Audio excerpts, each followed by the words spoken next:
Voilà, bonsoir à tous.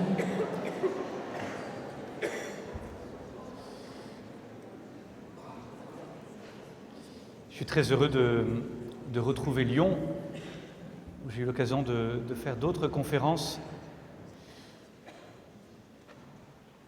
Merci, cher Père, de votre accueil. J'ai eu l'occasion une fois de participer au festival que le Chemin Neuf organise pour les jeunes, Welcome to Paradise, je crois, avec l'accent. Je vous recommande. J'avais été bluffé et par la forme et par le fond. Et donc je suis heureux de retrouver le Chemin Neuf et de partager avec vous quelques intuitions sur ce que le pape François propose à la jeunesse que vous êtes. On a un pape qui, comme ses prédécesseurs d'ailleurs, chacun à leur façon, a un vrai souci des jeunes. Et je suis d'ailleurs souvent assez touché de voir ces papes âgés qui gardent une forme de proximité avec votre génération assez étonnante.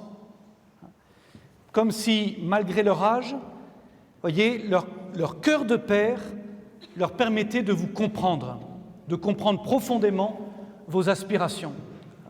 Et je ne sais pas si vous avez cette impression, mais quand je les ai écoutés au JMJ, aussi bien Jean-Paul II, Benoît XVI, le pape François, je ne les ai jamais sentis déconnectés, lointains de ce que nous étions. Et je trouve ça assez impressionnant. Je voudrais vous parler de cet appel du pape François à faire la révolution, à mettre le bazar.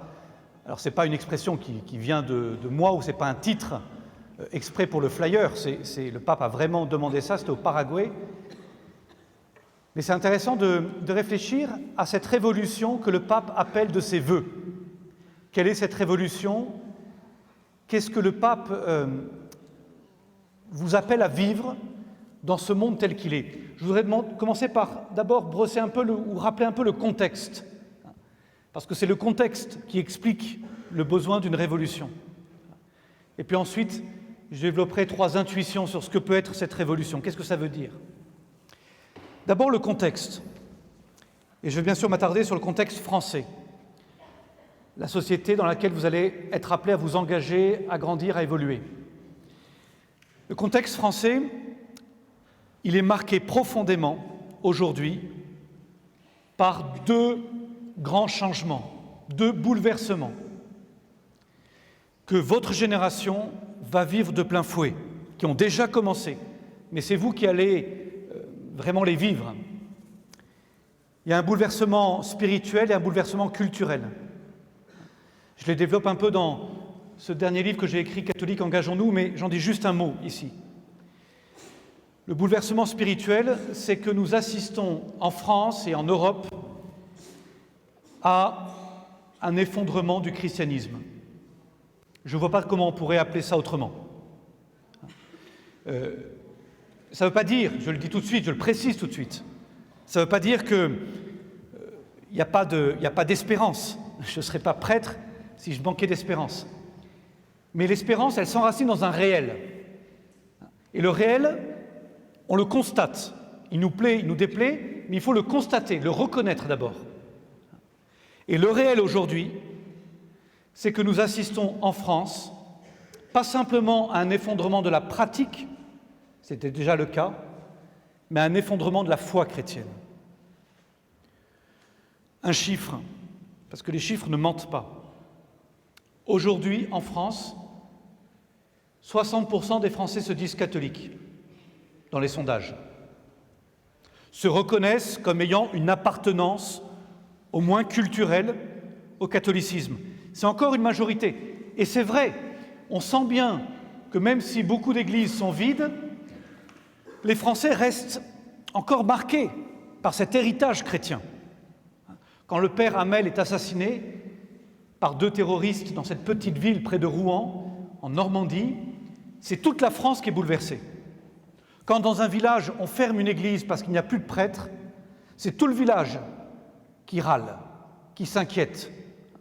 Alors, on aimerait leur dire, il suffit de la remplir l'église, chaque dimanche, il y aura un prêtre. Ça ne va pas jusque-là. Mais vous voyez, il y a un attachement encore aux racines. 60% des Français se disent catholiques.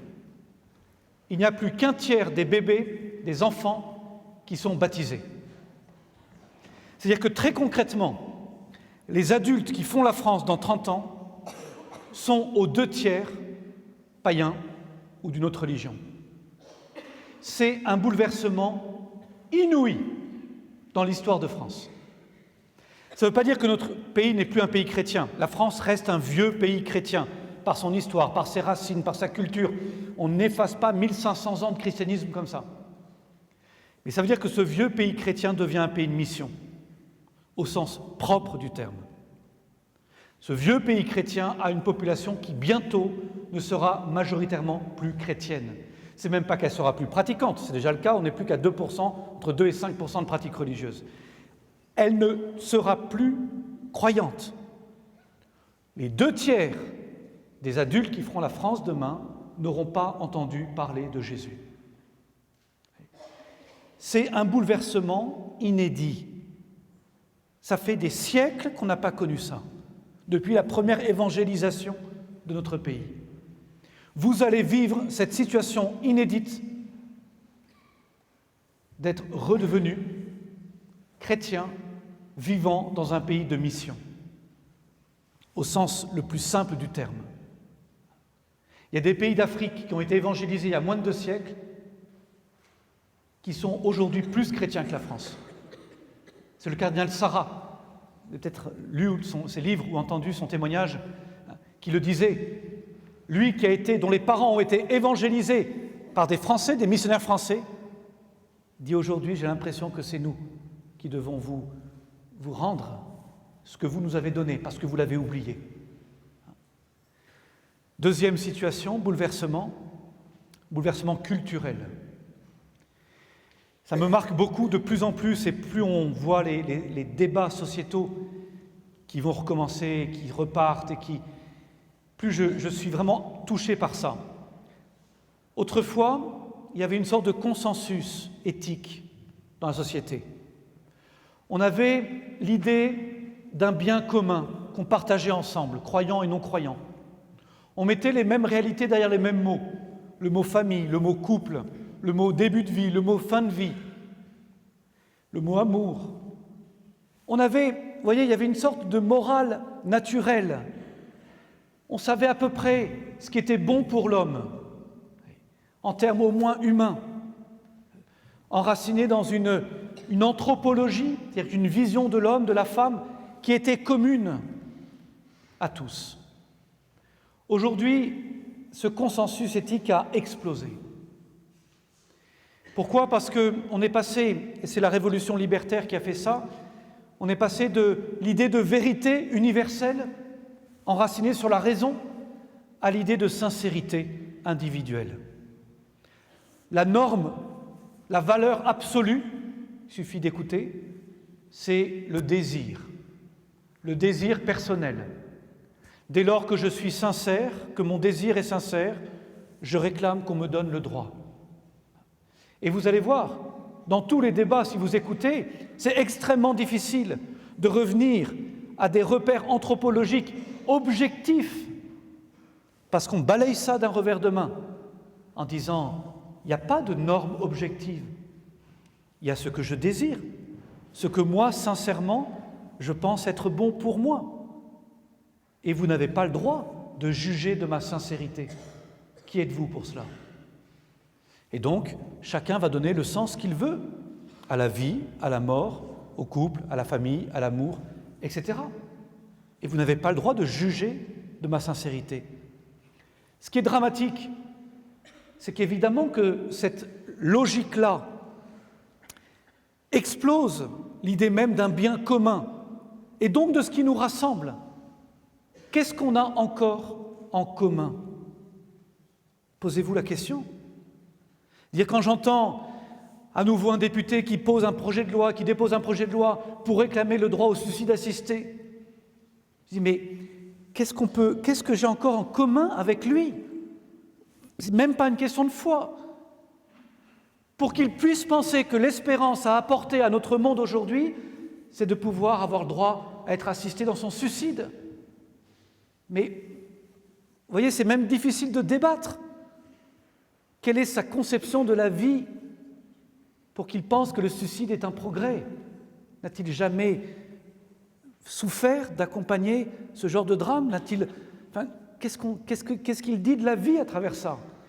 Et pourtant, il est sincère. Vous voyez, je ne dis pas que c'est quelqu'un qui fait exprès de me provoquer, non.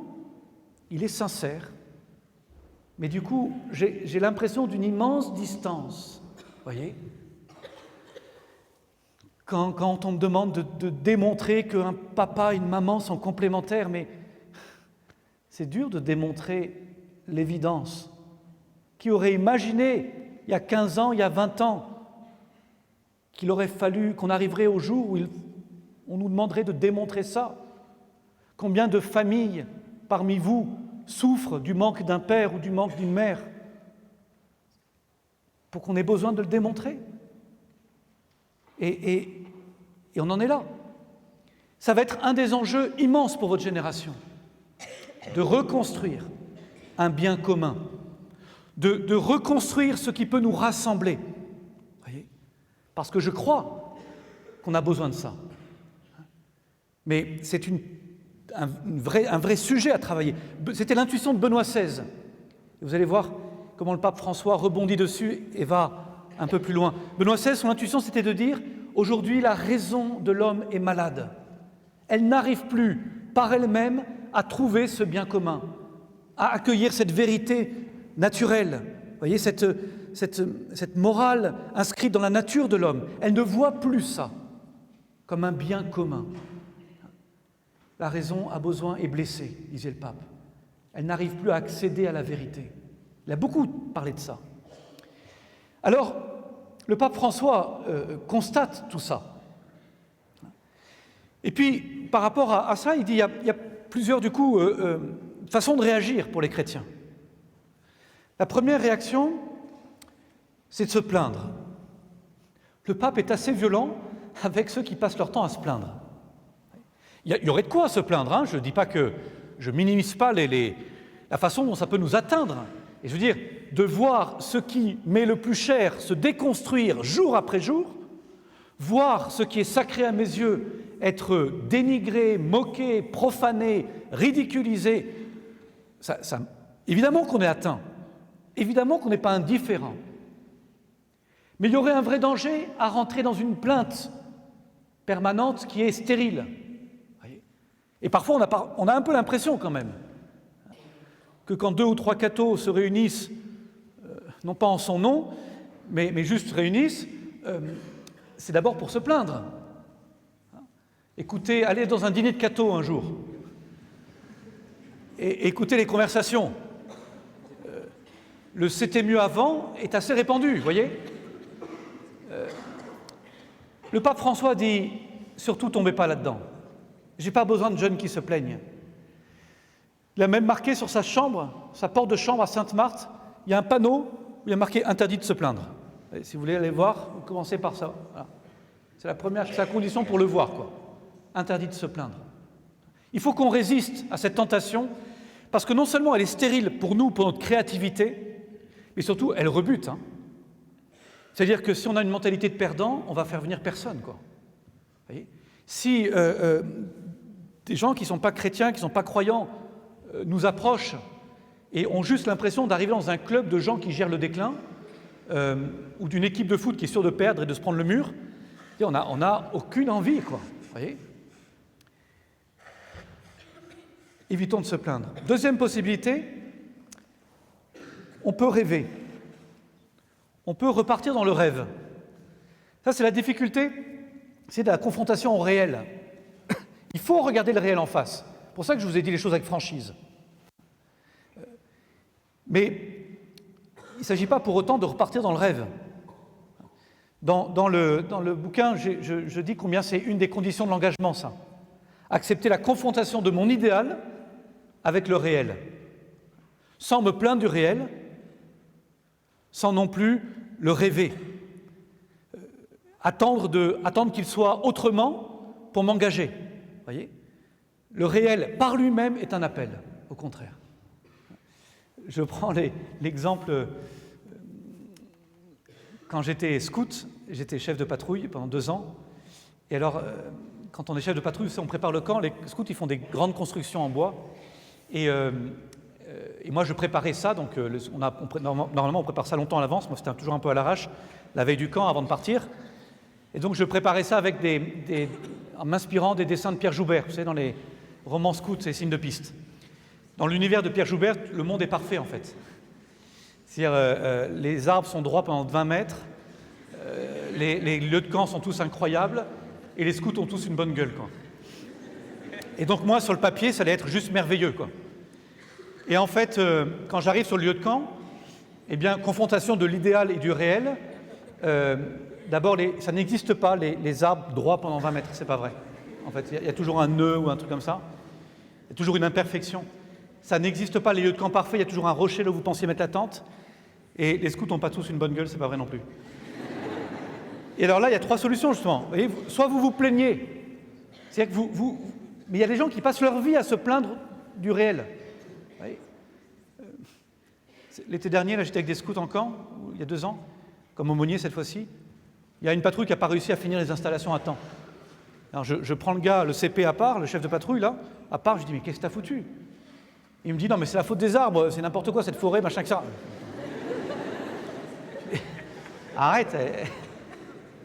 Enfin, c'est la même forêt que pour les autres. Hein. Vous voyez, mais c'est une façon de renoncer, au fond, et de justifier son renoncement, sa désespérance, ou de ne pas se remettre en cause. On peut rêver le réel.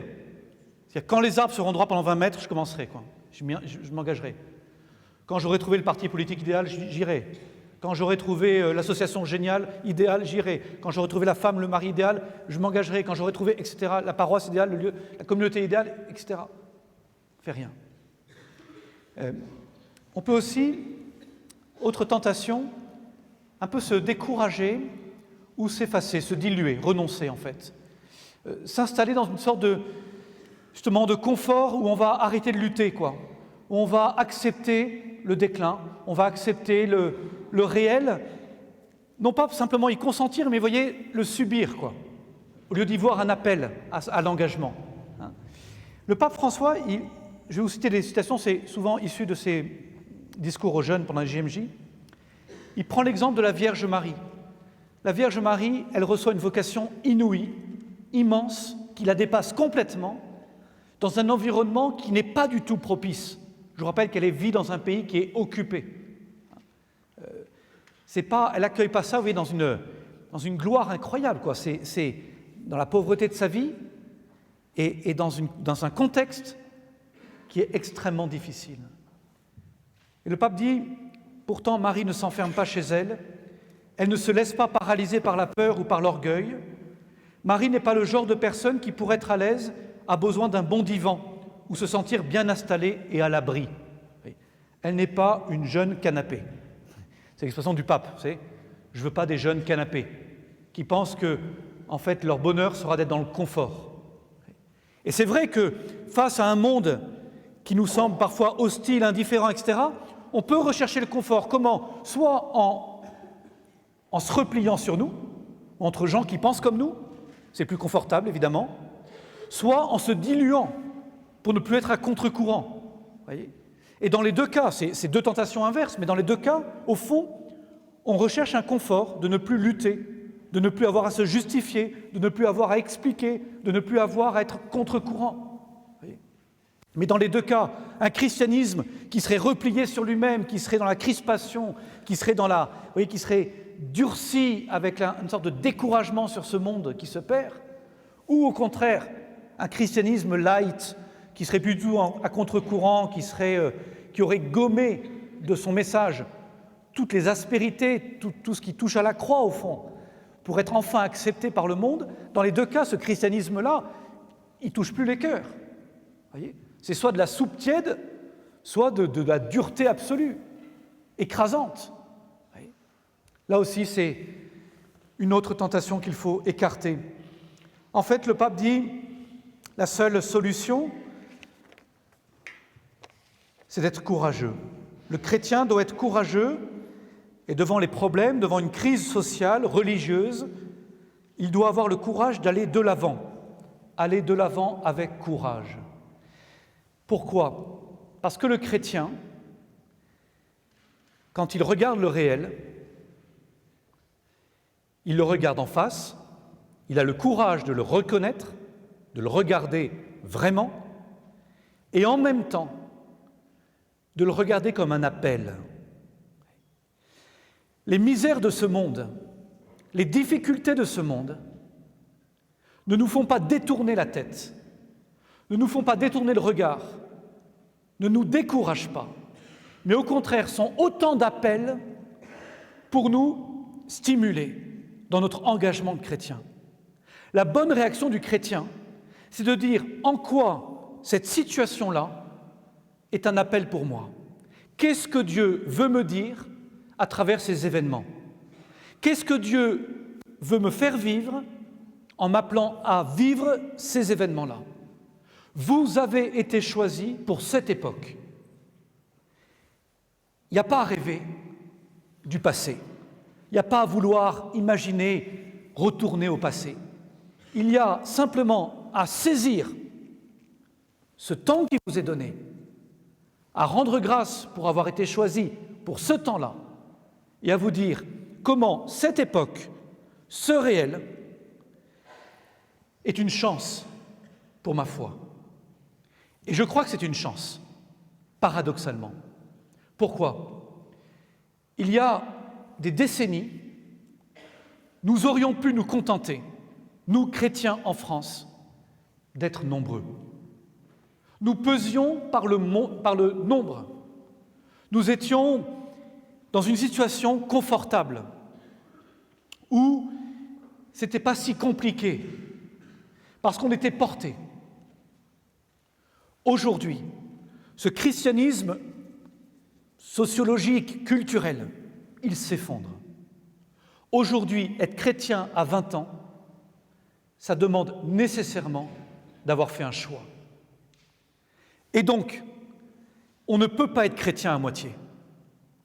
La situation de pays de mission dans lequel nous sommes, nous accule à la sainteté et au témoignage. Benoît XVI disait « L'avenir appartient aux minorités créatives ». Minorité, on a réussi, ça y est. Maintenant, il faut être créatif. Il avait raison. C'est-à-dire que, en fait, la majorité, elle peut s'installer dans son canapé. Elle est tellement nombreuse que ça ne va pas changer grand-chose si 2 ou 3 restent dans le canapé. La minorité, si elle n'est pas fervente, si elle n'est pas rayonnante, si elle n'est pas engagée, elle disparaît. On n'a plus le choix. Voyez ? Et vous le sentez bien dans votre vie. Vous sentez bien qu'aujourd'hui, vivre en chrétien, dans une vie d'étudiant, de jeune pro, de lycéen, ça demande un vrai choix parce que ça vous met à contre-courant. Et en même temps, vous pressentez que vous êtes fait pour ça. Que ça va, voyez, vous porter à faire des choix que peut-être vous n'auriez pas eu à faire il y a quelques décennies. Ce choix de la sainteté, de vivre un christianisme engagé, ce choix de témoigner, ce choix de partager ma foi, j'y suis appelé, quoi. La situation m'y appelle, voyez. Sinon, on disparaît. Et en ce sens, l'histoire appartient aux minorités les plus convaincues. Regardez l'histoire. Elle n'est jamais faite par les majorités, l'histoire. Elle est faite par les personnes, par celles qui sont vraiment convaincues, par celles qui pensent qu'elles peuvent changer le monde, et par celles qui croient au pouvoir des idées, et qui sont capables d'engager leur vie sur une idée, sur une conviction, et qui croient à cette fécondité-là. L'époque que nous vivons nous le fait redécouvrir. Alors, quelles sont les intuitions du pape François? Il dit justement, ce monde dans lequel vous allez évoluer a besoin d'une authentique révolution. Que les chrétiens croient, que chacun d'entre nous soit persuadé que nous pouvons révolutionner ce monde, changer ce monde. Les révolutions dans le monde, elles sont portées toujours au départ par une petite minorité. Et ensuite, c'est contagieux. Ça a été vrai du christianisme. Je vous rappelle que le Seigneur Jésus en a appelé 12 simplement. Et pendant 3 ans, il en a formé 12 uniquement. Il aurait pu former des foules et des foules. Il a parlé aux foules. Mais il s'est attaché 12. Vous êtes déjà infiniment plus nombreux ici. Il y a de quoi, dans cette chapelle, absolument révolutionner la ville de Lyon. Mais si à 12, Jésus a bouleversé le monde, la vraie question c'est, est-ce que vous croyez à cet aspect révolutionnaire de l'évangile que vous portez? C'est ce que rappelle le pape. Il y a eu beaucoup de révolutionnaires dans l'histoire, dit-il, mais personne n'a eu la force de cette révolution que nous a apportée Jésus. Une révolution pour transformer l'histoire, une révolution qui change en profondeur le cœur de l'homme. Les révolutions de l'histoire ont changé les systèmes politiques, économiques, mais aucune d'elles a véritablement modifié le cœur de l'homme. La vraie révolution, celle qui transforme radicalement la vie, c'est Jésus-Christ qui l'a accomplie à travers cette résurrection. Si un chrétien n'est donc pas révolutionnaire, à notre époque, ce n'est pas un chrétien. Il doit être révolutionnaire pour la grâce, pour que le cœur change. Vous voyez, c'est peut-être la première intuition du pape. Est-ce que nous sommes prêts à redécouvrir la force révolutionnaire du christianisme que nous portons si nous le vivons pleinement? Il peut y avoir un christianisme un peu installé, un vernis chrétien, qui au fond ne modifie pas, ne transforme pas profondément une vie. D'ailleurs, ça se voit assez vite. Ceux qui ont reçu ce vernis chrétien par leurs parents, mais qui ne sont jamais allés plus loin, qui n'ont pas rencontré Jésus-Christ, qui n'ont pas fait l'expérience de cette rencontre bouleversante de Dieu dans leur vie, au final, 20 ans plus tard, leur vie quotidienne n'est pas tellement différente de leurs amis non-croyants. Est-ce que nous croyons? Est-ce que nous sommes prêts à vivre déjà dans notre propre vie ce caractère révolutionnaire de l'Évangile, quand je le prends à la lettre,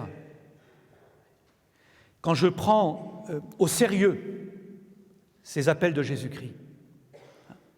Et je veux dire, c'est extrêmement concret. Ce n'est pas Jésus dans l'Évangile, quand on accepte de lire l'Évangile, mais c'est peut-être la première chose. Est-ce que j'accepte de lire l'Évangile? Mais quand on lit l'Évangile, vous voyez, les paroles du Christ sont capables de transformer une vie, vraiment, de donner un sens profond à ma vie. Mais est-ce que j'ai décidé d'en faire la boussole de ma vie? En fait, c'est ça qui est intéressant, surtout à l'âge où on se construit, c'est qu'on sent bien qu'il va falloir faire un choix là-dessus. Est-ce que j'en reste à un christianisme verni qui donnera une petite touche reluisante, des valeurs, comme on dit, mais qui sont en fait, qui restent extérieures, quoi? Ou est-ce que profondément, je choisis de faire, c'est l'évangile de dimanche prochain, du Christ la pierre angulaire? C'est une question pour nous-mêmes. Et si j'accepte que Jésus puisse changer ma vie, bouleverser ma vie, alors j'accepte aussi de croire que ce qu'il a fait pour moi, ce qu'il va faire pour moi, il peut le faire pour les autres. La révolution chrétienne, ce n'est pas une révolution dans le fracas, ce n'est pas une révolution qui cherche à prendre le pouvoir, ce n'est pas une révolution qui va dominer les autres, vous voyez, où on cherche à décapiter pour prendre la place d'eux. Non. C'est une révolution intérieure qui va changer les choses de l'intérieur. Mais vous voyez, je suis frappé de voir que beaucoup de chrétiens ont du mal à croire à la capacité de Jésus, à travers eux, à travers leur témoignage, à bouleverser le cœur de n'importe qui. On a, je ne sais pas ce qui nous retient en fait. Peut-être qu'on se dit, mais non, Est-ce que je crois vraiment que Jésus agit, quoi? Est-ce que je crois au miracle? Et vous voyez, quand vous m'entendez en disant ça, on est un peu réticent au fond de soi. On dit, ouais, non, mais c'est pas si simple. Mais en fait, c'est ça qui nous manque. On n'ose pas croire que Jésus est capable de changer des vies, même du pire bonhomme. Et je repensais à cause de ces attentats terribles qu'on a vécus, je dis, mais est-ce qu'on prie pour nos bourreaux? Attention, hein, quand je dis ça, je suis ravi. Enfin, je suis ravi. Il faudrait ajuster un peu les mots, mais je suis satisfait qu'un policier ou qu'un militaire neutralise le type avant qu'il égorge quelqu'un. C'est à la fois terrible d'en arriver là, mais en même temps, j'appuierai sur la gâchette sans aucun problème. S'il s'agit de sauver quelqu'un ou d'éviter qu'une bombe explose. Hein ? Et le travail de nos forces de l'ordre est extraordinaire. Et je me dis intérieurement, le jour où parmi eux il y a un Saint Paul, parce que Saint Paul il a commencé comme ça, hein. Saint Paul c'était un bourreau de chrétiens, il avait du sang de chrétiens sur les mains. Ce gars-là était prêt à traverser de part en part le pays pour traquer les femmes, les enfants et les hommes qui suivaient Jésus-Christ. C'est pas juste un gars qui crachait sur les cathos. Il est traqué. Combien de ces victimes ont prié pour sa conversion, pour qu'elle ait lieu? Vous voyez ? Ça a été dur pour les chrétiens d'accepter que le bourreau devienne un saint, de l'accepter dans leur communauté, etc. Mais vous voyez combien prient pour ça? Est-ce qu'on croit que Jésus est capable de ça? Je ne sais pas, peut-être pas assez. Mais commençons par nous-mêmes, par nos amis. Est-ce que je crois que Jésus est capable de bouleverser la vie de tel ou tel ami que j'amène à la messe, que j'amène au groupe de prière, à qui je parle, etc.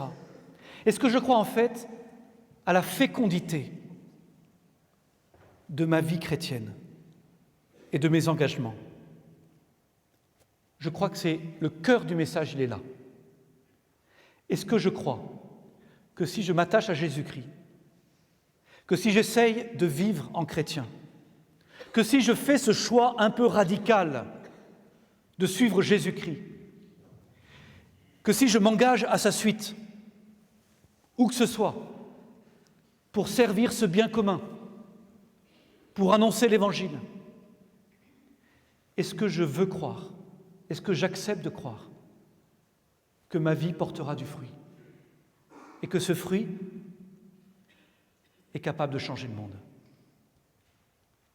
Trop d'entre vous doutent de la valeur de leur vie. Trop d'entre vous, parce qu'ils sont marqués par leur propre faiblesse, n'osent pas croire qu'ils sont capables d'être des instruments d'une révolution qui les dépasse. Trop d'entre vous pensent que par rapport aux grands enjeux de la société et du monde, par rapport à ces grands défis, par rapport à ces grands combats, leur engagement, leur vie ne vaut pas grand-chose, ne suffira pas. Moi, je crois que toute vie, dès lors qu'elle est donnée, dès lors qu'elle est offerte, dès lors qu'elle est vécue en amitié avec Jésus-Christ, est capable de bouleverser le monde, participe à sauver le monde. Je redonne cette confidence que je faisais dans mon bouquin sur ma petite sœur. Moi, j'ai une petite sœur qui est handicapée physique, qui est intelligente, douée. Elle s'appelle Pascale, mais qui, depuis sa naissance, a une vie de souffrance. Je la confie à votre prière, d'ailleurs, encore aujourd'hui. Elle souffre. Et les événements de la vie ont fait que c'est plutôt moi qui ai pris la lumière, en tout cas qui suis devant vous en train de vous parler, qui passe de temps en temps dans tel ou tel média, etc. Et souvent, les gens me remercient ou m'encouragent. Vous pouvez aussi prier. Mais moi, quand je rentre dans un studio ou quand je prends le micro comme ça devant vous, c'est toujours à elle que je pense. Parce qu'elle, son courage, il est quotidien, moi, il est ponctuel. Et surtout, je sais qu'elle offre tout pour la fécondité de mon ministère et du ministère de mes frères prêtres. Aux yeux du monde, sa vie reste cachée. Aux yeux de Dieu, je crois qu'elle est d'une fécondité immense. Et je pense qu'on sera bluffé au ciel en découvrant la fécondité de toutes ces vies cachées, de tous ces petits témoignages, de toutes ces petites fidélités, de tous ces engagements, même modestes, que vous avez tenus par amitié pour Jésus-Christ et par désir de lui permettre de toucher les cœurs. Toute vie est précieuse, même la plus fragile, même la plus abîmée, même la plus blessée. Tout de votre vie est précieux, dès lors que c'est offert, dès lors que c'est vécu, voyez, justement en offrande pour ce monde et remis entre les mains de Dieu. J'en suis intimement convaincu. Quand vous avez du mal à prier, je suis absolument persuadé qu'une seule prière faite au pied de son lit, le soir, tard, fatigué, crevé, peut sauver une âme. Je suis absolument persuadé qu'un seul ami ramené devant le bon Dieu peut bouleverser une vie. Encore hier, je recevais à dîner chez moi 4 jeunes. Il y en avait un qui les avait invités à dîner. Et ça s'est terminé pour l'un d'entre eux en confession bouleversante. Il fallait qu'il y ait un ami qui ose inviter à dîner. Et Dieu s'en est servi. Et cela suffit. On sera bluffé au ciel de voir, voyez, la fécondité que Dieu a donnée à nos petites fidélités, à nos combats. Vous voyez, on est comme, je le crois profondément, c'est ça qui est révolutionnaire. C'est comme on est mystérieusement, mais réellement tous encordés les uns aux autres. Parce qu'on est tous frères et sœurs, parce qu'on a tous un même Père. Et du coup, le pas que vous faites en avant, ou la chute que vous évitez, ou le relèvement que vous faites parce que vous êtes tombés, mystérieusement, mais réellement entraîne ce monde, porte ce monde. Voyez ? Et ça, c'est une question de foi. C'est une question de je choisis de le croire. Je choisis de le croire. Je vous cite le Saint-Père pour ne pas parler que de moi. Lorsque Dieu touche le cœur d'un jeune, d'une jeune, ceux-ci deviennent capables d'actions vraiment grandioses. Les merveilles que le Puissant a faites dans l'existence de Marie nous parlent aussi de notre voyage dans la vie, qui n'est pas un vagabondage, mais un pèlerinage. Est-ce que je crois que Dieu peut faire des merveilles à travers moi ? C'est ça l'espérance chrétienne. Ce n'est pas de rêver le réel, on l'affronte. Mais ce réel ne nous fait pas peur, ce réel ne nous décourage pas. Voyez ? Un chrétien, partout où il est, devient contagieux. Un chrétien authentique, l'évangile vécu en acte est forcément contagieux. C'est comme ça que le christianisme a bouleversé le monde. Il n'y a pas de raison que ça soit différent. On est simplement aujourd'hui tous, voyez, acculés à y croire, parce qu'on n'a pas le choix, sinon on est balayé. Mais ce n'est pas tellement parce que ce n'est pas ça qui serait triste, c'est que si nous on ne parle plus, si nous on ne témoigne plus, qui sauvera ce monde ? Comment Jésus touchera les cœurs ? Voyez ? Ça veut dire aussi, autre intuition du pape,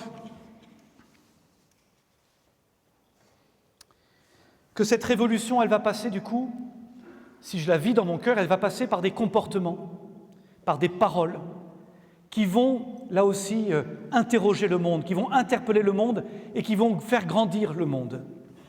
En particulier,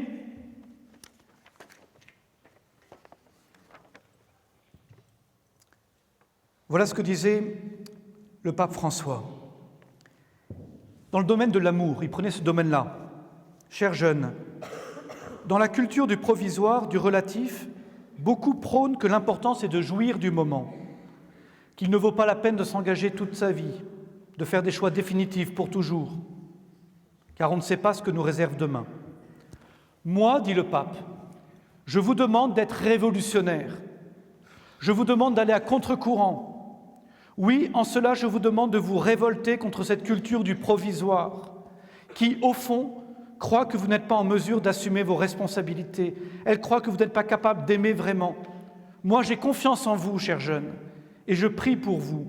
Ayez le courage d'aller à contre-courant. Ayez aussi le courage d'être heureux. C'est beau, ces paroles du pape. Il parle comme un père, vous voyez. Un père, c'est celui qui fait grandir ses enfants en leur faisant confiance et en les appelant à beaucoup. J'étais très frappé au JMJ d'entendre ces paroles du Saint-Père. Il n'ignore pas nos faiblesses, il nous connaît par cœur. Voyez. Mais il nous appelle à quelque chose de grand. Il vous croit capable de quelque chose de grand. Et là, il n'y a rien de mieux pour trouver confiance en soi. Le pape qui connaît cette jeunesse, qui en connaît toutes les tentations, toutes les faiblesses, toutes nos blessures, en même temps nous dit ça. Ayez le courage d'aller à contre-courant, je vous crois capable d'aimer vraiment, etc. Et notre évolution, notre façon de changer le monde va passer par une façon de vivre différemment, d'oser une vie différente, non pas qui nous met à l'écart. Être à contre-courant, ce n'est pas sortir de la rivière, c'est remonter la rivière. Voyez, je ne vous demande pas de vous extraire de ce monde, de quitter vos écoles, vos lieux de vie, etc. Non, je vous dis, au milieu de ce monde, tu dois vivre différemment. Tu dois vivre de telle façon à ce qu'à un moment donné, ça interpelle. Tu ne dois pas, voyez, aller faire ta leçon de morale à tout le monde. Ça, c'est insupportable. Commence par vivre un christianisme authentique. Commence par vivre l'Évangile au sérieux. Commence par oser un mode de vie chrétien. Et tu vas voir, au-delà de tes faiblesses, parce que le Seigneur c'est lui qui va donner une fécondité à ton témoignage de vie. Au-delà de tes limites, au-delà de tes rechutes, au-delà de tes faiblesses, tu vas voir que ta vie, par elle-même, va toucher les cœurs, va interpeller, va susciter des questions. Et là, tu pourras témoigner. Il faudra dire. Paul VI disait, le monde n'a pas envie d'écouter des maîtres, il ne veut plus écouter des maîtres. Il veut des témoins. Et s'il écoute des maîtres, c'est parce qu'ils auront d'abord été témoins. Moi, je ne crois pas que les cathos doivent s'extraire de ce monde, doivent fuir ce monde, doivent se regrouper dans des ghettos, etc. Surtout pas. Par contre, ils ne peuvent pas vivre comme les autres. On ne peut pas croire à l'Évangile et faire comme si on n'était pas chrétien, avoir 2 vies, 3 vies, 10 vies, ce n'est pas possible. Mais si on est simplement heureux d'être ce qu'on est, Benoît XVI, c'est la dernière phrase de Benoît XVI en français au JMJ de Madrid. Soyez des témoins décomplexés. C'est étonnant, hein, c'est la première fois qu'un pape utilisait ce terme. Soyez des témoins décomplexés. C'est vous les vrais rebelles. Voyez ? Arrêtez, vous pouvez, on nous accuse encore d'être, je sais pas quoi, d'être coincé, d'être machin, d'être pas drôle, d'être tout ça, d'être le passé, d'être les gens du passé, etc. Mais c'est n'importe quoi. Il n'y a rien de plus conformiste aujourd'hui de faire n'importe quoi, de se vautrer dans le facile, je sais pas quoi, vous voyez. Le vrai rebelle, c'est celui qui est à contre-courant. C'est celui qui rappelle à temps et à contre-temps la dignité de toute vie. C'est celui qui se met au service des plus pauvres dans un monde où le fric est roi. C'est celui qui apprend à aimer vraiment, sans profiter de l'autre. C'est celui qui va prier dans un monde qui proclame que Dieu est mort. C'est celui qui sait se mettre à genoux, là où l'homme se prend pour Dieu, etc., etc. Et ces comportements qui ne sont pas un jugement, qui sont juste une façon de vivre de façon décomplexée, heureuse, simple, notre évangile, vont interpeller, vont questionner. Parce que dans le désert spirituel qui est devenu notre pays, il y a la soif. Il y a une soif, il y a une vraie soif. Moi, tous les jeunes qui sont revenus, que j'ai vus revenir à la foi, à chaque fois me disent la même chose. C'est l'attitude ou la vie de tel ami qui m'a marqué. C'est par là que Dieu est venu. Voyez, c'est par là que Dieu m'a rejoint. Je voudrais vraiment que vous en soyez convaincus. Vous avez autour de vous ce monde qui vous est confié. Voyez ? Et ce monde attend, sans toujours oser vous le dire, attend de vous que vous soyez juste chrétien.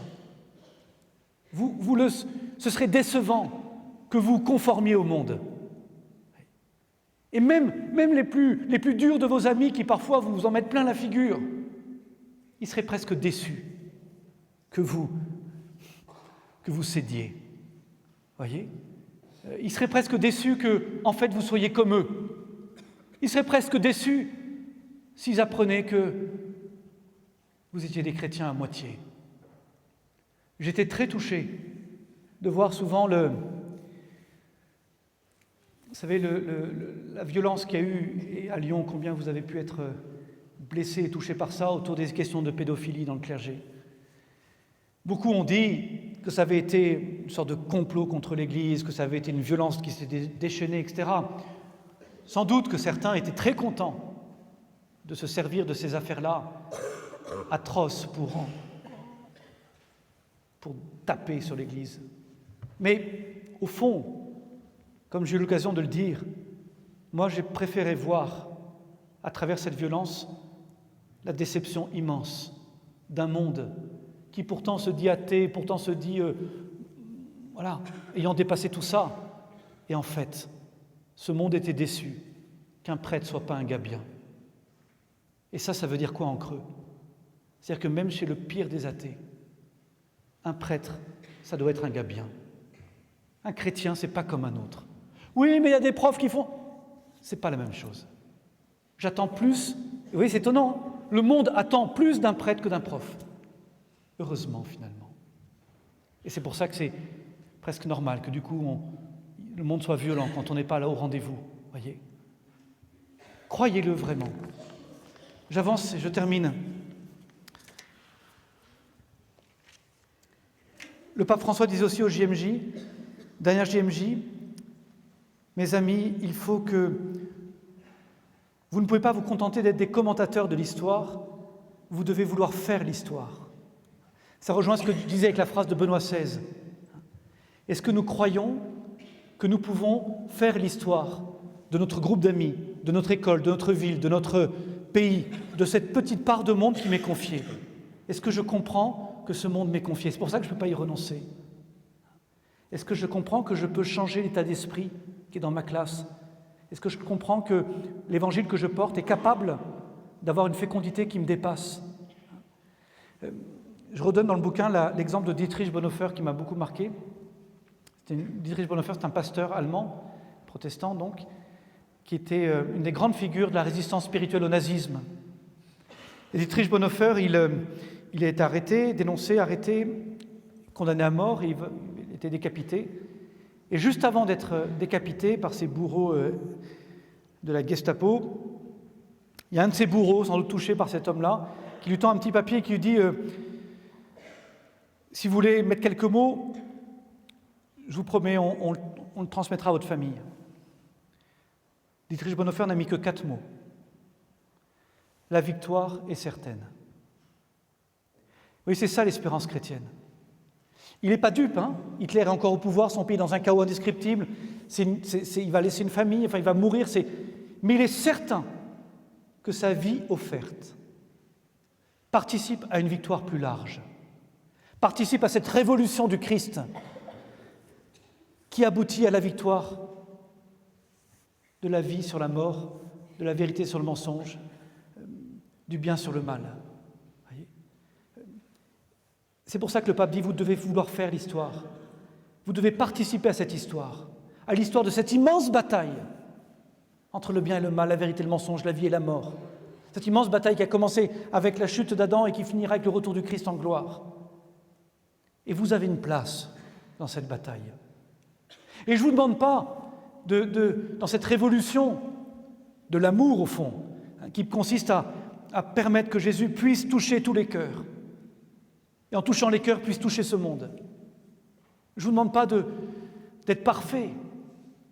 Bien sûr qu'on est nous-mêmes, cette bataille elle passe à travers nous, et qu'on est nous-mêmes atteints, on n'est pas indemnes de cette bataille. Bien sûr, on est tous des pauvres, on est tous des gars et des filles blessés.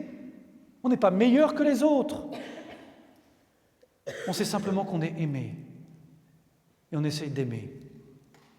Et du coup, on essaye d'être des instruments entre les mains du bon Dieu. Ce qu'il faut pouvoir dire au soir de notre vie, mes amis. Et j'espère que ce sera au soir de ma vie, j'espère pouvoir le dire. J'aimerais le dire en arrivant devant le bon Dieu. Seigneur, je suis blessé de partout. Je suis pauvre, je suis souvent tombé. Mais je te promets, je me suis bien battu. C'est ça notre joie de chrétien. C'est pas d'être, bien sûr, il ne s'agit pas de nier la bataille. Et on va vers de grandes batailles encore une fois. C'est pas fini. On n'en verra pas la fin nous-mêmes. Mais on participe à une victoire qui est certaine depuis le vendredi saint et le matin de Pâques. C'est ça qui nous met dans la paix. C'est ça qui fait mon espérance. C'est ça qui me fait rendre grâce de vivre dans cette époque. Voyez ? Parce que je sais qu'à travers les joies et les peines de ce monde, à travers les joies et les peines de ce pèlerinage, à travers les échecs et les victoires apparentes, je participe à cette victoire qui me dépasse. Vous dites, mais pourquoi dans ce cas-là se battre, s'engager, se croire, évangéliser ? Puis parce que je veux pas gagner tout seul. Je veux que Jésus soit victorieux en tous. Et je veux que ce monde, je veux que tous mes amis, je veux que tous ceux qui m'entourent, je veux que mes collègues de travail soient entraînés dans cette victoire du Christ, dans cette victoire de l'amour, de la miséricorde. Un chrétien ne peut pas avoir une ambition solitaire, c'est forcément une ambition collective qu'il a pour ce monde. Voyez ? Bien sûr que je veux grandir, mais en faisant grandir les autres, en permettant que chacun soit touché par Jésus. C'est en fait la révolution en nous, c'est ce changement de regard radical sur ce monde. Je ne peux pas me désintéresser de ce monde, je ne peux pas me décourager de ce monde. Je crois que ce monde, sans le savoir, attend une révolution. Je crois que ce monde, sans le savoir, sans le dire, même parfois derrière des apparences d'indifférence ou d'hostilité, je crois que ce monde a soif d'autre chose, d'un bonheur qui puisse le combler. Et combien autour de nous ont juste besoin de découvrir ce bonheur. Et puis je termine avec une dernière intuition du pape François.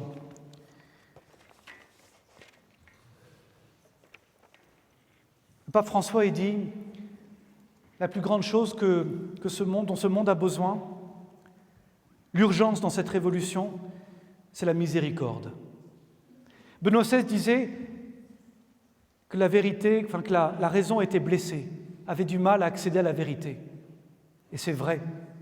Et de plus en plus, j'ai souvent l'impression qu'une partie du message sur ce monde, sur la société, sur l'homme, sur la femme, sur la dignité de la vie, sur le respect de la vie, devient inaudible pour beaucoup de nos contemporains. Alors le pape François dit, il y a une dernière chance. Il faut toucher les cœurs.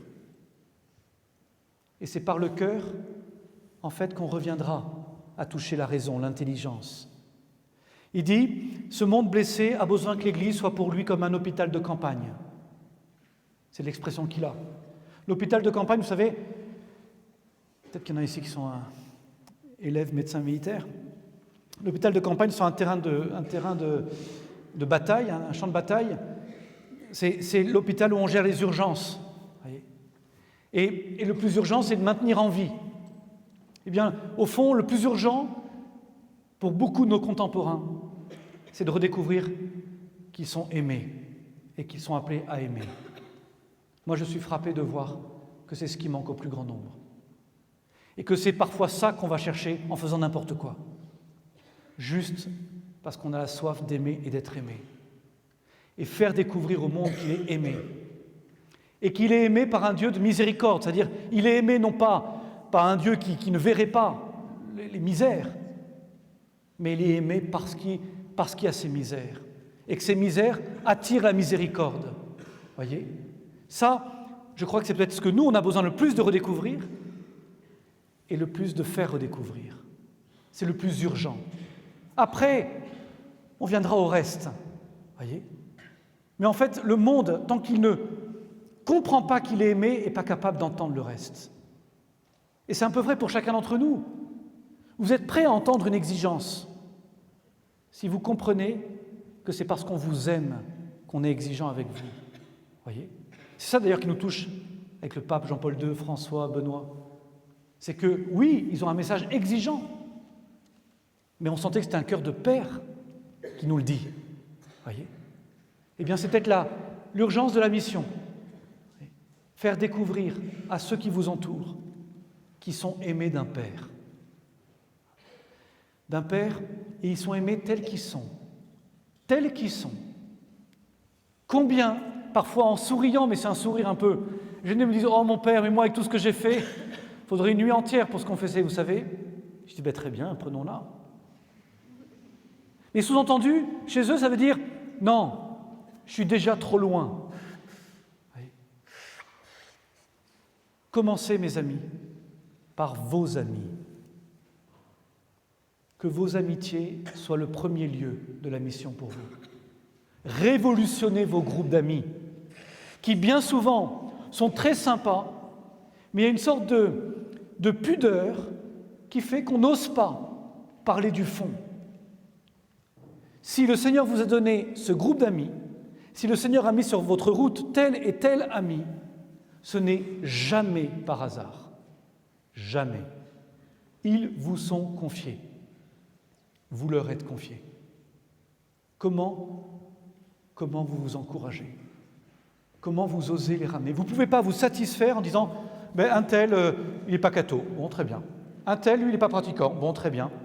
Une telle, elle fait ça. Lui, voilà. » Et puis, on leur met une étiquette, et puis du coup, on arrête de les embêter avec ça.